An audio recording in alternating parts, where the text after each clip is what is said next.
बुलढाणा जिल्ह्यातील शेतकऱ्यांच्या घरामध्ये मका, सोयाबीन, तूर, हरभरा आणि कापूस मोठ्या प्रमाणात पडून आहे. शासनाने धुतूर सुरू केलेले हे नाफेडचे सेंटर बंद झालेत, काही ठिकाणी सुरू आहेत.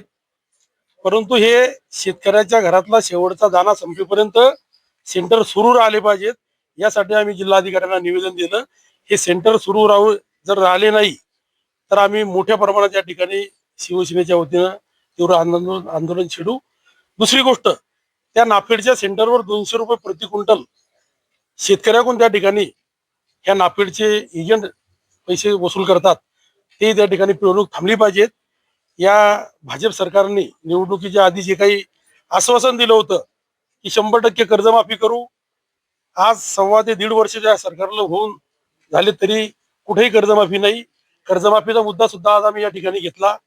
दुसरा एक मुद्दा, आजच्या 1 वर्ष आधी शेतकऱ्यासाठीच कैलास नागरेंनी त्या ठिकाणी आत्महत्या केली होती की शेतकऱ्यांना आमच्या गावात, आमच्या भागात झालेल्या धरणाचं पाणी मिळालं पाहिजे. तोही प्रश्न अजून त्या ठिकाणी मार्गी लागला नाही. सन्माननीय मुख्यमंत्र्यांनी त्या ठिकाणी सभागृहात घोषणा केली होती की मी या नागरे कुटुंबाचं पालकत्व घेतो आणि ज्या विषयासाठी या माणसाने आत्महत्या केली, ज्या 10 गावाचा विषय आहे की यांना पाणी मिळालं पाहिजे, ते पाणी सुद्धा यांना आम्ही ताबडतोब देऊ. परंतु त्या ठिकाणी कुठलाही विषय निकाली निघाला नाही.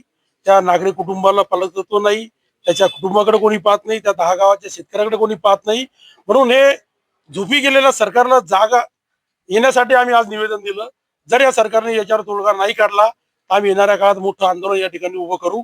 यासाठीच आज उद्धव बाळासाहेब ठाकरे पक्षाच्या वतीनं जिल्ह्यातील संपूर्ण पदाधिकारी, तालुका प्रमुख, जिल्हा प्रमुख, उपजिल्हा प्रमुख, सर्व सन्माननीय पदाधिकारी या ठिकाणी आले आणि सन्माननीय जिल्हाधिकाऱ्यांना आम्ही या ठिकाणी निवेदन दिलं.